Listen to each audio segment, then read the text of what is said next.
The first time Vera pressed her forehead against my shoulder and asked me not to move. We were sitting on a concrete basement floor at 2 in the morning, water creeping toward us from the far wall, and I had completely forgotten we were supposed to be down there looking for her studio lights. "Just for a minute," she said. I stayed still for considerably longer than a minute. Here's the context for how Vera and I ended up in a flooding basement together. 9 months earlier, she'd answered my Craigslist housing post with a single message. 2 questions. Does the Wi-Fi reach the kitchen? And do you own a functioning smoke detector, or just a decorative one? I told her the Wi-Fi was excellent in the kitchen and unreliable everywhere else. The smoke detector worked, mostly, except when I made toast, which I was learning to do with an open window. She moved in the following Saturday. Her photography equipment took up most of the second trip. By the end of her first month, I'd learned the unspoken rules of living with Vera. The kitchen island was hers between noon and 5, when the natural light was best, and she was shooting product work for clients. The left burner ran hot, and she'd marked it with a piece of blue painter's tape. If I heard the same 3 songs cycling on repeat from her room, she was editing something that mattered to her, and I should not knock to ask whether she wanted takeout. She would want takeout. I should just leave it outside the door. For her part, she learned that I couldn't sleep when a structural engineering project was giving me trouble, which meant I'd pace the kitchen at midnight, moving the same coffee mug from counter to counter without making anything. She started leaving granola bars on the kitchen table before she went to bed. Not every night, just the nights she could tell. We weren't dating. We were 2 people who had gotten very good at anticipating each other. That part, I had convinced myself, was fine. The rain had been coming down for 3 days straight when the basement flooded. Portland rain in October is not the dramatic kind. It doesn't announce itself. It just accumulates quietly in every gutter and forgotten corner until the drainage system gives up somewhere around 2:30 in the morning. I heard it first. A sound like a faucet left running, but farther away than any of our faucets. I grabbed my phone, pointed the flashlight at the basement door, and went down to find 4 inches of standing water, and Vera's entire lighting kit sitting in the middle of it on a metal shelf that was, fortunately, raised off the floor. I went back upstairs and knocked on her door. "Vera." Silence. "Vera, the basement is wet." A pause. Wet like a swimming pool is wet. She opened the door wearing an oversized Northwestern sweatshirt and the expression of someone who had just been informed of a personal failure by the universe itself. "My studio lights." Still dry, but not for long. We spent the next 2 hours moving things.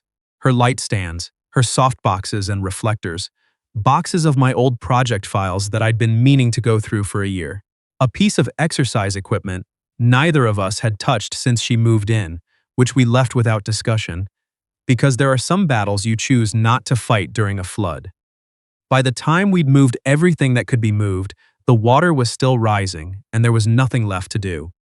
We sat down on the concrete against the water heater because it was the highest ground available, and we were both too tired to go back upstairs.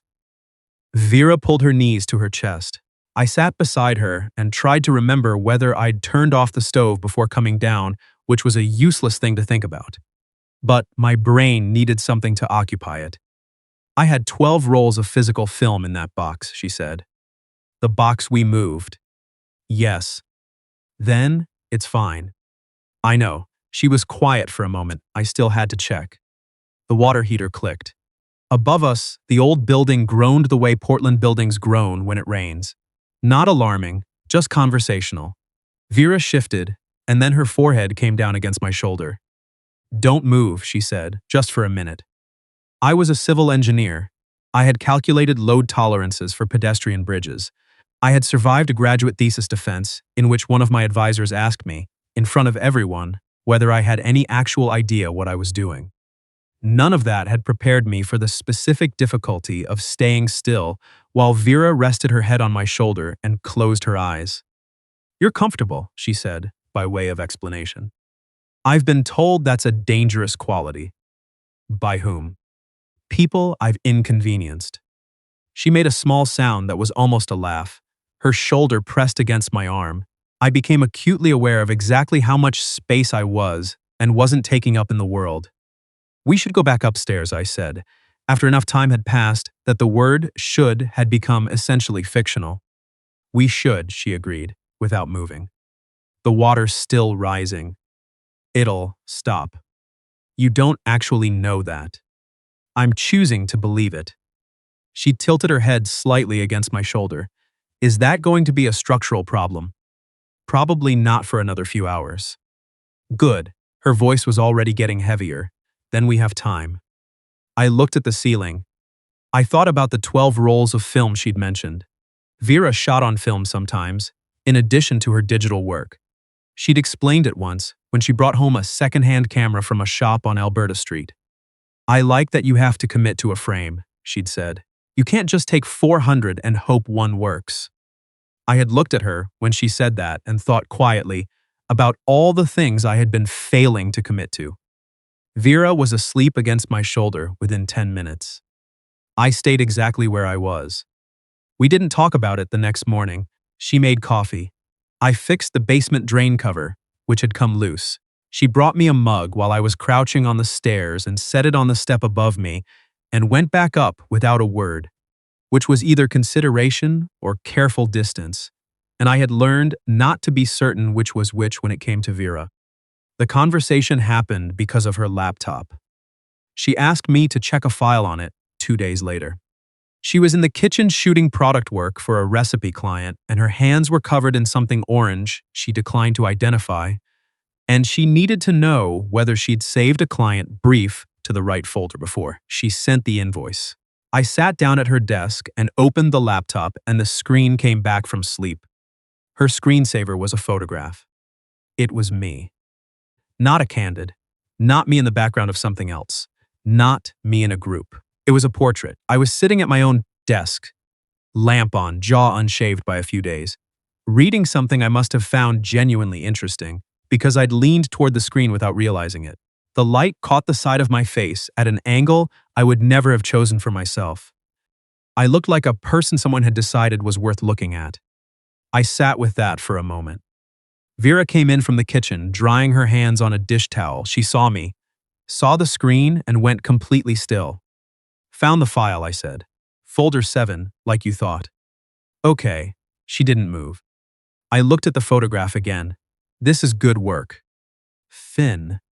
The focal point especially. I turned the screen slightly toward her, as though she needed to see it better. You've been practicing. The dish towel stopped moving in her hands. Put it back to sleep. It's a good photo. I know it's a good photo. I took it. When did you take it? August. August was 2 months ago. I had been her roommate for 7 months by August. I didn't know you were. You weren't supposed to. She crossed the room and closed the laptop, not roughly, just with a quiet finality that told me this was not up for debate tonight. It was practice. I needed a candid subject, and you were there. I'm on your screensaver. I forgot to change it. I looked at her. She looked at the closed laptop. Neither of us said anything for long enough that the silence became its own kind of statement. Vera, don't read into it. I'm not reading into it. A pause, but I'm not reading into it either. Something moved across her face, not quite a smile, not quite anything I had a clean name for. She turned back toward the kitchen. The invoice can wait until tomorrow, she said, which was not an answer, and she knew that I knew it. She got a call from her sister that evening. I wasn't trying to listen. I was in the kitchen making pasta, which I can do without concentrating, and Vera was in the living room with her phone. And our apartment was not large enough for that distinction to mean very much. I heard her voice drop the way it does when a conversation turns serious, and then I heard 2 sentences I wasn't meant to. I know, Suki. That's exactly why I put the application in. She came back into the kitchen 20 minutes later and sat on the counter, her spot, not mine, established organically over 9 months, and watched me drain the pasta without speaking. Application for what? I asked. Her expression told me she'd known I'd heard. There's a studio opening on Powell next month. 1 bedroom. I set the colander down. "You're moving out." "I've been thinking about it." "That's not the same as not moving out." "No," she said quietly, "it isn't." The pasta went cold while I tried to work out what to say. Vera watched me not work it out. "Is something wrong with the apartment?" "No." "With me?"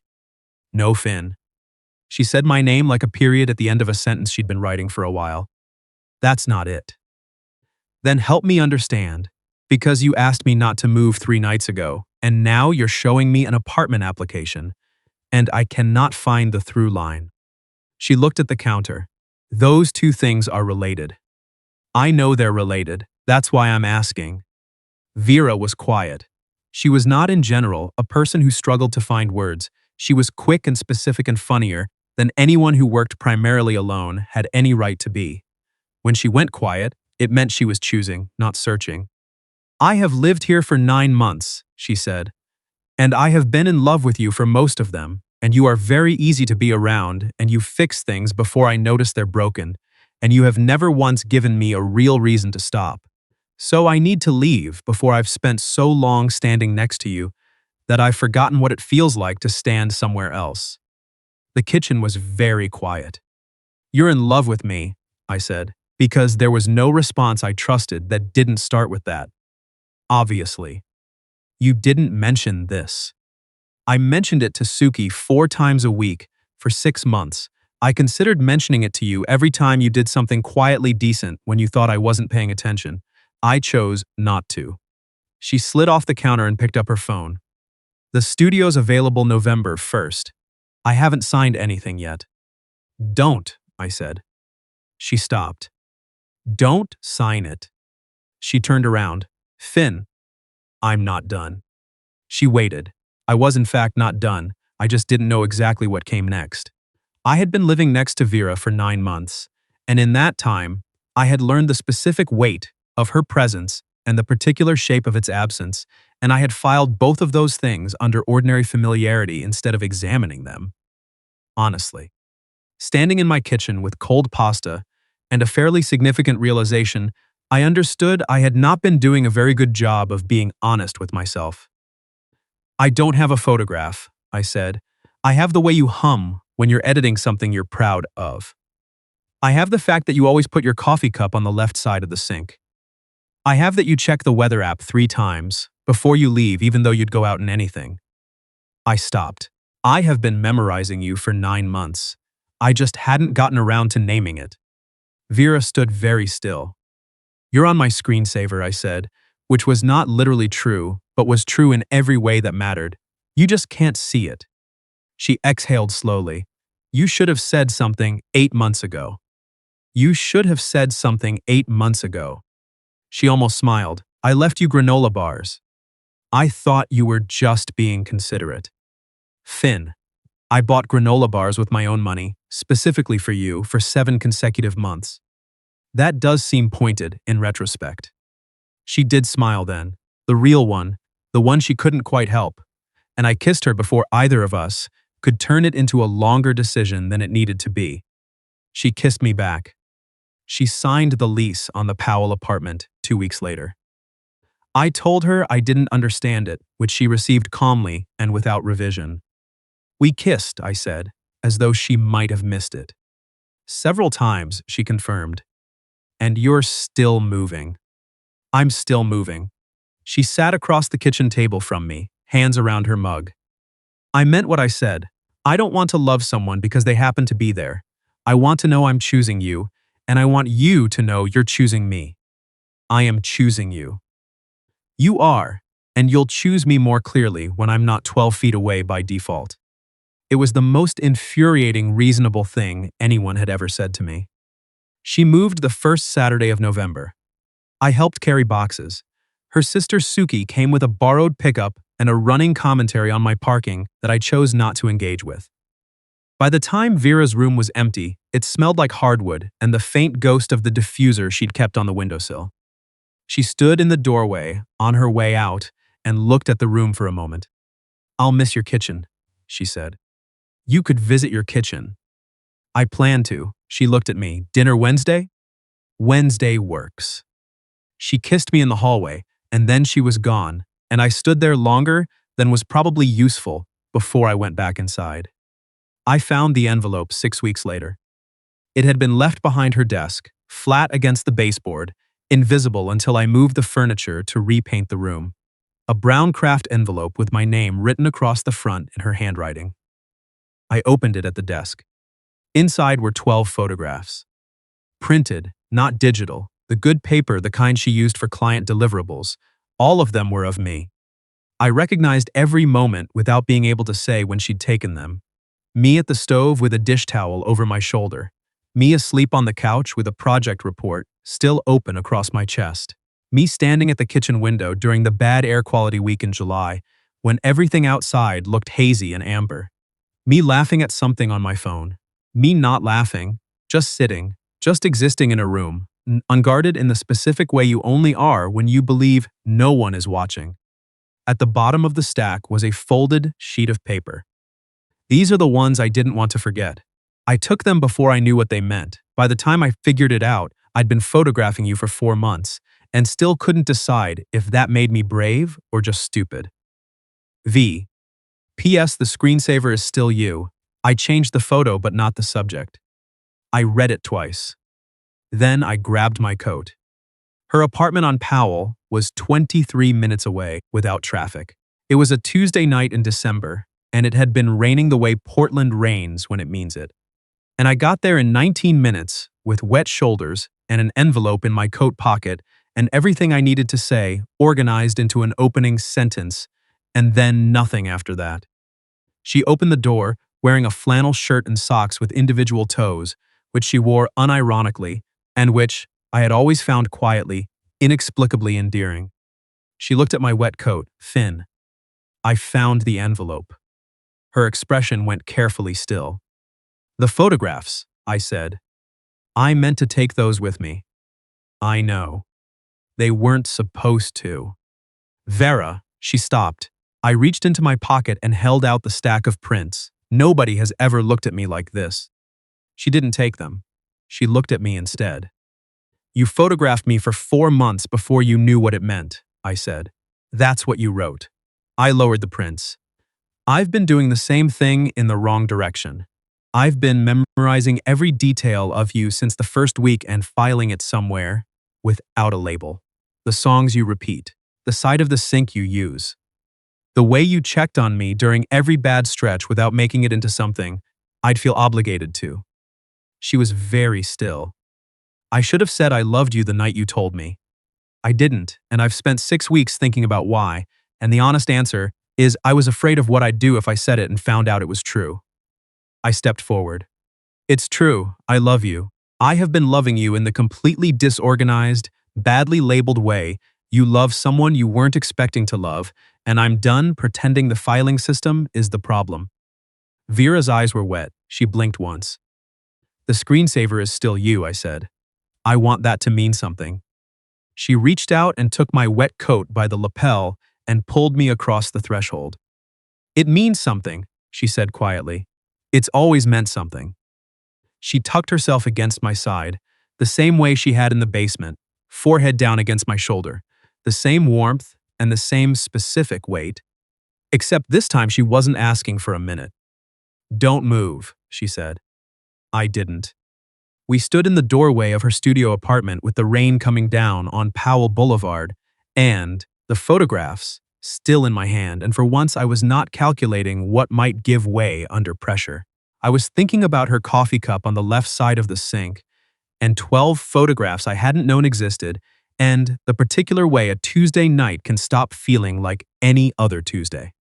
She kept her apartment for 8 more months. Not because things went wrong, because things went exactly right deliberately, with full attention on both sides. I drove to her on Wednesdays and Saturdays. She came to me on Sundays, and whenever a shoot ran long, and she decided not to go home first. We argued once, genuinely, about something I won't describe here because it resolved cleanly and deserves to stay between us. We apologized without conditions, which is something neither of us had always been good at. The following September, we started looking for a new apartment. Not hers, not mine. One with a room large enough for real studio and enough kitchen for 2 people to work in without becoming a liability. Before we signed the lease, I told her I wanted to move in with her not because it was convenient, but because I'd spent 8 months driving across a city in the rain to get to her, and I was done with the commute. She laughed and signed the lease first. A year after we moved in, she called me into the kitchen one morning. She was holding her mug with both hands and looking at the wall above the stove where we'd hung some of her prints. "I want to add one more," she said. She showed me the photograph on her phone. It was the two of us, standing in the doorway of her old apartment. I was wet from the December rain. She was in the toe socks. We were looking at each other, and we looked, I don't know how else to say it. We looked like people who had finally stopped being careful about something. "When did you take this?" I asked. "That night," she said. "I set the camera on the bookshelf while you were still knocking." I looked at her. "I told you," she said simply. "I photograph things I don't want to forget." I kissed her before she could explain the camera settings, which she would have done, and which I would have let go on longer than necessary. Because that's how it is when someone has spent months memorizing the specific sound of how you talk about the things you love. We hung the photograph above the stove. It's still there.